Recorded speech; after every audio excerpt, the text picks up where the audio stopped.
Hey there, Mantaray79 here, and I'm back with another deck profile video for the Cardfight Vanguard trading card game.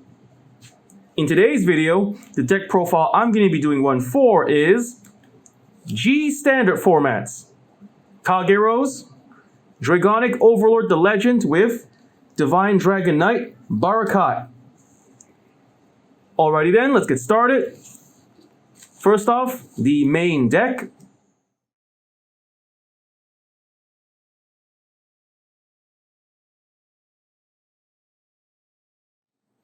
Alrighty, with the main deck, we begin with the starting unit. For the starting unit of this deck, we have the Grade 0, Lizard Soldier Conroe. Starting unit, Grade 0, Lizard Soldier Conroe. By my opinion, he's one of the best starting units for the Kagero clan's G standard format. For his skills are, the first skill, when ridden on top of by a Kagero unit, you may move Conroe from your soul to the rear guard.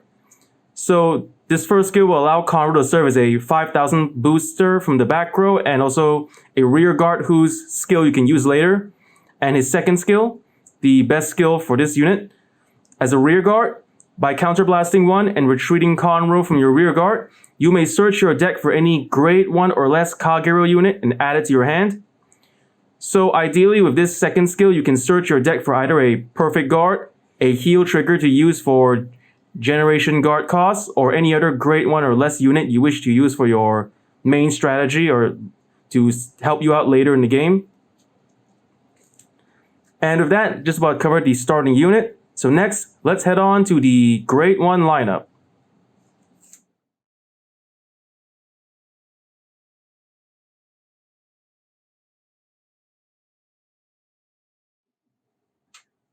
And now for the grade 1 lineup. For the great ones in this deck, we have 4 Lizard General Conroes, 3 Spear of the Flame Dragon, Tars, 2 Lava Flow Dragon, and 4 Protect Orc Dragons. The great one, Lizard General Conroe. His skills are, the first skill, when called onto the rearguard circle, by choosing to reveal a grade 3 in your hand. If you've done so, you may search your deck for any grade 3 Dragonic Overlord card in your deck and add it to your hand. If a card was added to your hand by this skill, you discard one. So with this first skill, it's a good way to secure a specific Dragonic Overlord you wish to run as your grade 3 Vanguard. And the second skill, as a rear guard, by choosing to retreat Conroe from your rear guard.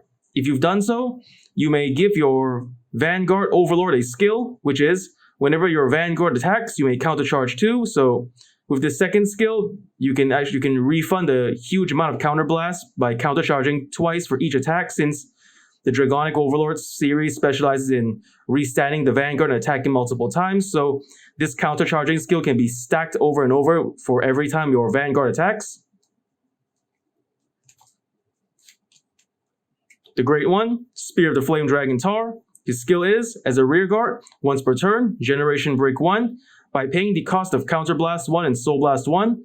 If the cost has been paid, you may choose one unit on your field, and it gets plus 4,000 power, and the skill is, as a Vanguard or a rear guard, whenever it attacks, you may check the top 5 cards of your deck for a grade 3 or higher Flame Dragon card and add it to your hand. So if this skill not only gives your attacking unit extra 4,000 power, you may increase the chances of getting a grade 3 Flame Dragon to add to your hand for either stride costs or hand costs or any other reason you wish to have a larger amount of grade 3s in your hand. So with Tar, it's a good way to have a decent attack on your front row and to increase your hand with specific grade 3s you wish to have. The great one, Lava Flow Dragon. His skills are, the first skill, when called onto the rearguard circle, you may reveal a grade 3 from your hand. If you've done so, you may search your deck for a grade 3 that's named Dragonic Blade Master and add it to your hand. If a card was added to your hand by this skill, you must discard one, but since we don't play Dragonic Blade Master in this deck, there's not much use for this first skill, so on to the second skill of Lava Flow.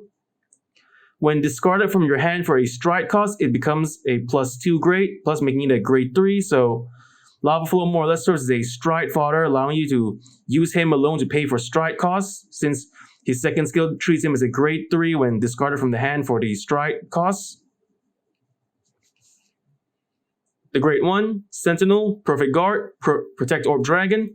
Like any other Perfect Guard in the Cardfight Vanguard trading card game, it features the same skill and activation and conditions. When used to guard with, by discarding one card from your hand, you may completely block one enemy attack. But it also features an additional ability, this Perfect Guard specifically. After guarding, if you have another copy of Protect Orb Dragon in your drop zone, then you may countercharge one. So not only is this a pretty good Perfect Guard, it's also got a handy ability that lets you refund your counterblast by countercharging one as long as you've managed to secure another Protect Orb in the drop zone by the time you guard this card. So making it a pretty good card to have in the long run, difficult fight. And with that, we've just about covered the grade 1 lineup of this deck. Next, let's get on to the grade 2 lineup.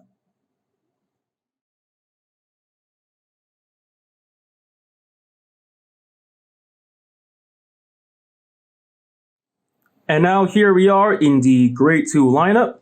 For the grade 2 line of this deck, we have 4 Emperor Dragonite Nihalims, 4 Perdition Dragon Dragonic Neoflames, and 3 Burning Horn Evolute.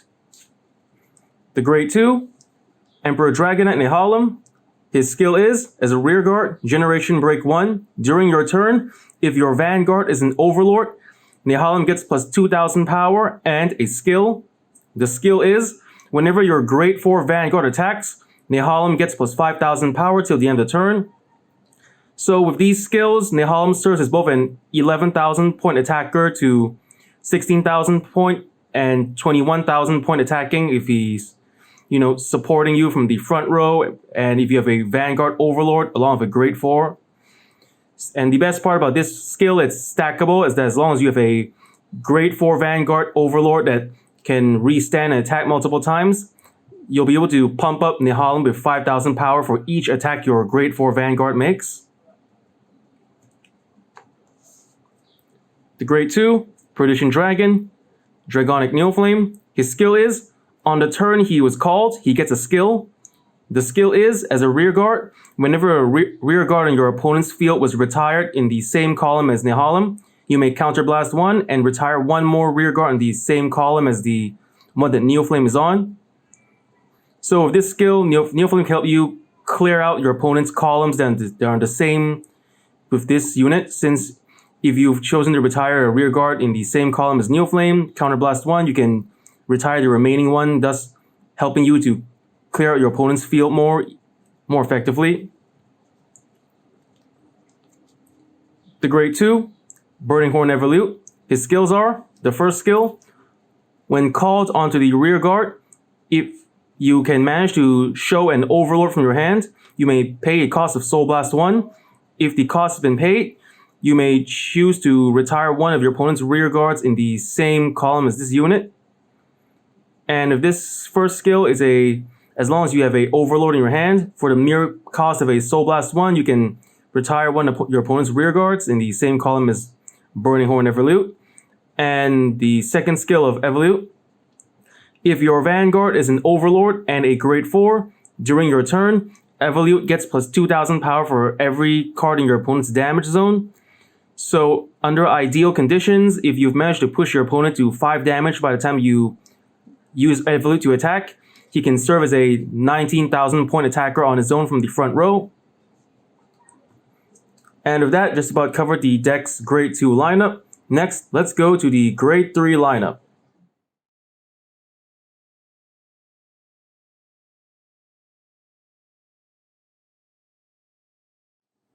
And now, the grade 3 lineup. For the grade 3s in this deck, we have 4 Dragonic Overlord the Destinies, 3 Perdition Emperor Dragon Dragonic Overlord the Great, and 2 Dragonic Overlord the Legends. The grade 3 Dragonic Overlord the Destiny, the main grade 3 to ride in this deck.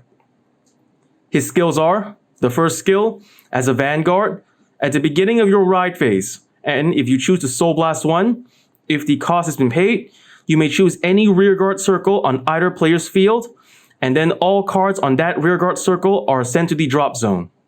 So as for this first skill, it's more or less like a semi-omnipotent retiring skill, since it targets the circle, not the card on it. So it's possible to retire, and not just rear guards, but locked cards or rear guards of the resist ability or any kind of skill that protects them from your card effects. So like I said, this is a almost semi-omnipotent retiring skill, this first one. And now the second skill of Dragonic Overlord of Destiny. As a Vanguard, when stridden on top of, you may counterblast 1. If the cost has been paid, you may retire one of your opponent's rear guards, and then check the top 7 cards of your deck for an Overlord card and add it to your hand. So for this second skill, it's a stride skill. When you stride a G unit on top of the Destiny, by paying the cost, you can not only retire an opponent's rear guard, but you can also search your deck for a Dragonic Overlord you wish to use in your hand for either to ride your next turn or to use as a hand cost for, or anything else you wish to have a grade 3 in your hand for. The grade 3, Perdition Emperor Dragon, Dragonic Overlord the Great. His skills are, the first skill, Legion. For those of you who've kept up with the Cardfight Vanguard trading card game since the original series, you should know what Legion is. When both players' Vanguards are grade 3 or higher, you may choose to return 4 cards from your drop zone to your deck, and then search your deck for your intended Legion mate and Legion it to your Vanguard. For Dragonic Overlord the Great, his Legion mate is Dragonic Neoflame. And then the second skill of Dragonic Overlord the Great. After attacking an opponent's rear guard, if your Vanguard is in Legion, you may pay the cost of this counterblasting 1 and discarding 2 cards from your hands. If the cost has been paid, you may stand your Vanguard. And then the third skill of the Great. Whenever your Vanguard the Great's attack hits, you may choose to retreat a rear guard from your field that's the same name as your Vanguard and retire one of your opponent's rear guards. So for this third skill, if you've managed to Legion first before using it, you can use either the Great or Neoflame as retreating cost to do the rear guard retiring skill. The grade 3, Dragonic Overlord the Legend. His skills are, the first skill as a Vanguard, once per turn, Generation Break 2. If you choose to counterblast 1 and discard a grade 3 or higher Flame Dragon from your hand, if the cost has been paid, during your turn, your Vanguard the Legend gets plus 15,000 power, plus 1 grade, plus 1 drive, and a skill. The skill is, once per turn, after attacking an opponent's rear guard, you may discard 3 cards from your hand. If this cost has been paid, you may restand your Vanguard. And then the second skill of Dragonic Overlord the Legend. When ridden, you may counterblast 1 and soul blast 1. If the cost has been paid, you may check the top 5 cards of your deck for a Flame Dragon and add it to your hand. So if this second skill, it's ideal, you can use to search your deck for either a Perfect Guard, it's also the Flame Dragon race, or any specific Flame Dragon you wish to use on your rear guard or hand, or any other strategy you wish to use a Flame Dragon race card with. And with that, we just about covered the deck's grade 3 lineup. Next, let's go to the trigger lineup.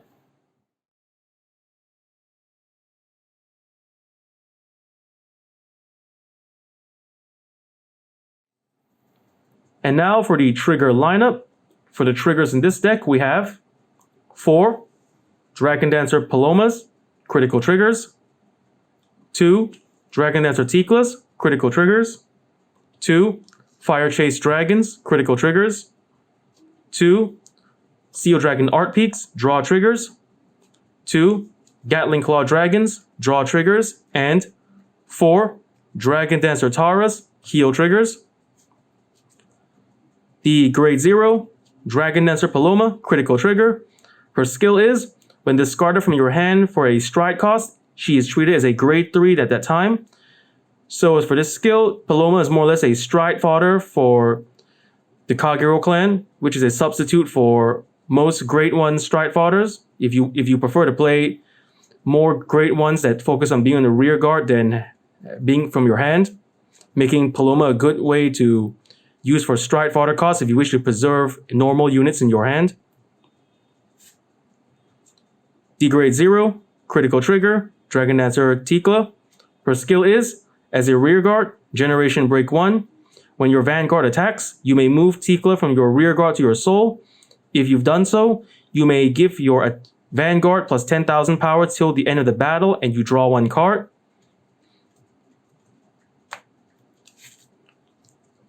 The grade 0, Fire Chase Dragon, critical trigger. His skill is, as a rearguard, Generation Break 1. During your turn, whenever an opponent's rearguard was retired while being on the same column as Fire Chase Dragon, you may activate the skill, which is retreat Fire Chase from your own rearguard. If you've paid this cost, you may retire another rearguard from your opponent's rearguard that is in the same column as Fire Chase Dragon. So basically, Fire Chase Dragon is more or less like Dragonic Neoflame, another card you can use to wipe out rearguards in the same column as your Fire Chase Dragon. The grade 0, Seal Dragon Art Peak, draw trigger.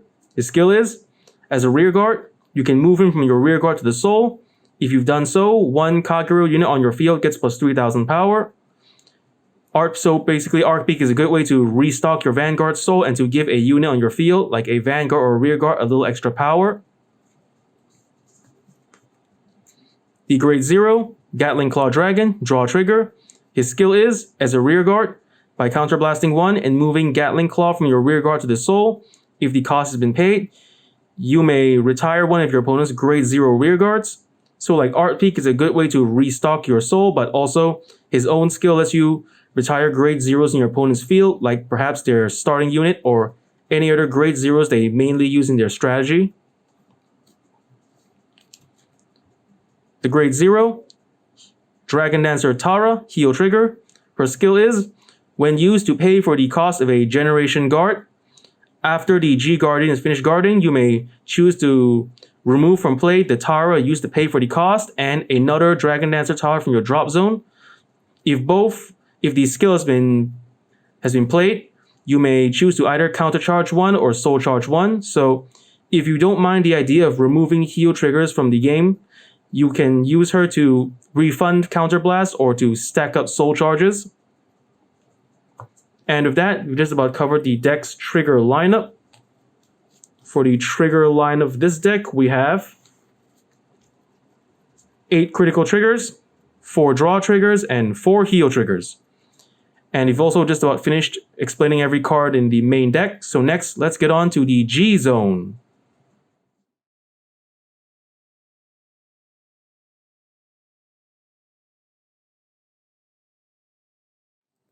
And now for the G Zone. For the G Zone, let's first start with the G units. We have 1. Supreme Heavenly Emperor Dragon, Blazing Burst Dragon. 1. Progeny Dragon of Lightning Flame, Gilgal. 2. Divine Dragon Knight, Barakat. 2. Supreme Heavenly Emperor Dragon, Zanbus Dragon. 4. Supreme Heavenly Emperor Dragon, Dragonic Blade Master Titan. And 2. Flare Arms, Ziegenberg. The grade 4, G unit, Supreme Heavenly Emperor Dragon, Blazing Burst Dragon. His skill is Generation Break 8 as a Vanguard. When attacking, you may retire all of your opponent's rear guards, and then all of your own rear guards get plus 10,000 power, and if 3 or more rear guards are retired by Blazing Burst's skill, your Vanguard gets plus 10,000 power and 1 critical. The grade 4, G unit, Virginity Dragon of Lightning Flame, Gilgal. His skills are, the first skill, from the G Zone. This card cannot be turned face up by abilities. While face up on your G Zone, you may choose to stride Gil Flame from your G Zone without having to pay any stride costs. So as long as you've managed to stride Gilgal as your first G unit and leave it face up in your G Zone, in the possibility that you are unable to secure any grade 3s or any other stride fodder to pay for your stride cost, you may still be able to stride by utilizing Gilgal's G Zone skill. Then the second skill of Gilgal, as a Vanguard, by paying a Counterblast 2 and Soul Blast 1, if you've paid the cost until the end of the turn, Gilgal gets a skill where its attack targets all of the units on your opponent's field and also gets plus 10,000 power during the attack. And also, for every time Gilgal's attack hits, you can countercharge 1. So for this second skill, it's a more or less a multi-attack in one, since you can attack all of your opponent's units, vanguards and rearguards included, giving himself 10,000 power plus 10,000 power for that attack. And since if you are able to successfully attack your opponent's vanguard or rearguard of this skill, you may countercharge continuously depending on how many successful attacks you've landed with this second skill's attack. The Grade 4 G unit, Divine Dragon Knight, Barakat, the main G unit of this deck. His skill is, as a vanguard, when this unit attacks, you may turn one card in your G zone face up.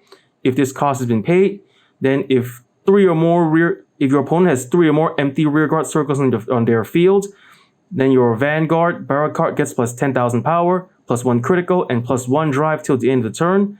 And if he has 5 or more empty rearguard circles on his field, all of your rearguards get plus 10,000 power till the end of the turn. So with Barakat, as long as you've managed to clear out your opponent's field of rearguards before his attack, you can give not only Barakat 10,000 power, critical and drive, but also all of your rearguards 10,000 power, making your entire field tremendously stronger for a full assault. The Grade 4 G unit, Supreme Heavenly Emperor Dragon, Zanbus Dragon. His skill is, as a vanguard, once per turn, by turning one card in your G zone face up. If this cost has been paid, then you may retire all of your opponent's rearguards, and then all Grade 3 or above units on your front row get plus 10,000 power till the end of the turn. So this skill is more or less like Barakat's, focusing on clearing out your opponent's field of rearguards and benefiting by giving your entire field a full power boost. The Grade 4 G unit, Supreme Heavenly Emperor Dragon, Blade Master Titan. His skill is, the first skill, Blaze. For those of you who've kept up with the Cardfight Vanguard trading card game since the G era, you should know what Blaze is. Whenever a unit on your field attacks, if you have more rearguards than your opponent, your vanguard enters the blazing state. And then the second skill of Titan, once per turn, as a vanguard, Generation Break 2, by counterblasting 1 and flipping 1 card in your G zone face up. Then for every face up Blade Master Titan in your G zone, you may retire one of your opponent's rearguards, and your vanguard gets a skill. The skill is, as a vanguard, when attacking, if your vanguard is in the blazing state, Titan gets plus 1 critical till the end of the battle. So thanks to Titan's skill, you can retire your opponent's rearguards and give your vanguard an extra critical when needed, which works well with Barakat and Zanbus, whose skills let you flip any card in your G zone face up. So you can use Titan as cost fodder if you wish to activate Zanbus Dragon or Barakat's skills, which will also make it easier for you to activate Titan's own skills later when you choose to stride him. The Grade 4 G unit, Flare Arms, Ziegenberg. His skills are, the first skill, Blaze. Since I've already explained Blaze with Titan, I'm going to skip the first skill, so we're going straight to the second skill. As a vanguard, once per turn, by Soul Blasting 1 and flipping 1 card in your G zone face up. If the cost isn't paid, you may retire your opponent's rearguard. And the third skill of Ziegenberg, as a vanguard, once per turn, Generation Break 3. After it attacks, you may counterblast 1 and discard the same number of cards from your hand as your opponent's rearguards. And then, if the cost has been paid, you may stand your vanguard at the additional payment of minusing your drive check by 2. So with Ziegenberg's third skill, it's a standard restatting skill for the Vanguard's Kagero clans, especially for Overlord series. And the best part about this third skill is its cost is almost adjustable, since the hand discard cost requires that you discard the same number of cards as your opponent's rearguard. So by taking advantage of your own unit's skills and attacks, you may be able to reduce the hand discard cost to 0 as long as you've managed to clear all of your opponent's rearguards before you attack with Ziegenberg, making him a powerful attacker but also a conservative defense, since you can possibly preserve your hand with him. And with that, we just about covered the G units of this deck. Next, let's get on to the G Guardians.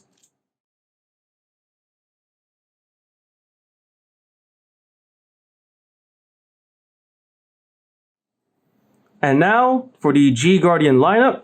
For the G Guardians of this deck, we have 1. Supreme Heavenly Emperor Dragon, defeat Flare Dragon. 2. Flamewing Steel Beast, Denial Griffin, and 1. Blaze Dragon Dance, Salama. The Great 4, G-Guardian, Supreme Heavenly Emperor Dragon, Defeat Flare Dragon. His skill is, when used to guard against an opponent's Vanguard attack to your Vanguard, and if your Vanguard is an Overlord, you may pay the cost of Counterblast 1 and sending 2 Grade 3 or higher Flame Dragons from your drop zone to the bottom of your deck. If this cost has been paid, you may retire all of your opponent's rear guards in the back row. So with this skill, as long as you meet the conditions, you can wipe out all of your opponent's back row rear guards, which can help clear out your opponent's field of rear guards to make it easier to use certain skills, and also to reduce your opponent's attack power by cutting off their support from the back row. The Great 4, Flaming Steel Beast, Denial Griffin. His skill is, when used to guard against an opponent's rear guard attack, you may pay the cost of Counterblast 1. If the cost has been paid, the attacking rear guard is retired. So with this skill, Denial Griffin is more or less a pseudo-perfect guard to use against your opponent's rear guard attacks. And the Great 4, G-Guardian, Blaze Dragon Dance, Salama. Her skill is, when used to guard with, you may Soul Blast 1 and discard 4 cards in your hand. If you've done so, you may choose one of your units and it cannot be hit until the end of the battle. And this skill also has an additional ability. When paying for the cost of Salama's guard skill, you may reduce the number of cards you have to discard by the number of empty rear guard circles on your opponent's field. So as long as you've managed to clear out your opponent's field of rear guards, it's possible to reduce the hand discard cost to 0 at best. So also with this skill, Blaze Dragon Dance Salama is also more or less a pseudo-perfect guard against opponent attacks, as long as you can pay for the Soul Blast and hand discard cost, or if you can manage to clear out your opponent's field of rear guards to reduce the hand cost, thus making her a pretty powerful G-Guardian to have in your G-Zone.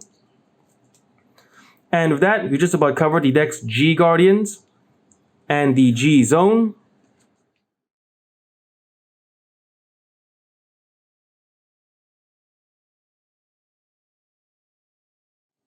And now I've finished explaining the deck's deck build, cards, and card effects. Next, let's get on to the deck's main playstyle. For the main playstyle meant to be used in this deck, first you have to ride your main grade 3, the Dragonic Overlord to Destiny. Then, utilizing his skills, you can retire opponent's rear guards after striding or at the beginning of your ride phase. So the main G units you want to stride are mainly rear guard retiring G units, like perhaps Gilgal, Zanbus Dragon, Ziegenberg, Blade Master, and maybe even Blazing Burst. And then preparing your next turn for when it's time to stride Barakat, who benefits from your opponent having fewer rear guards, utilizing the previous units mentioned along with the Destiny's own skills.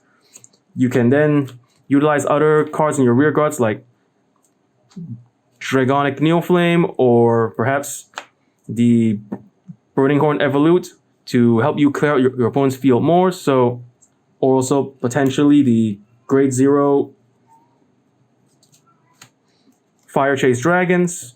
So, like I mentioned, overall, you just have to focus on using your own skills to wipe out your opponent's rear guards, either early on or on the spot. Then, when you stride Barakat, you can use his skills to benefit from having cleared out your opponent's field beforehand, giving your Vanguard and all your rear guards your entire field and a huge power boost to assault your opponent with multiple attacks, especially one improved attack from your Vanguard with plus critical and drive.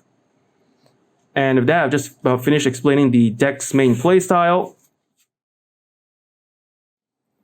And with that, I've just about completed explaining the deck build, the cards, card skills, and the main playstyle of this deck. And so with that, that's just about all the time we have for today. First off, I want to say thank you to the viewers for watching today's video, and to please stay tuned for more videos I plan to upload again in the near future. I also hope you all show your support by liking, commenting, sharing, and subscribing to my videos and channel. And with that, I say goodbye and see you all soon.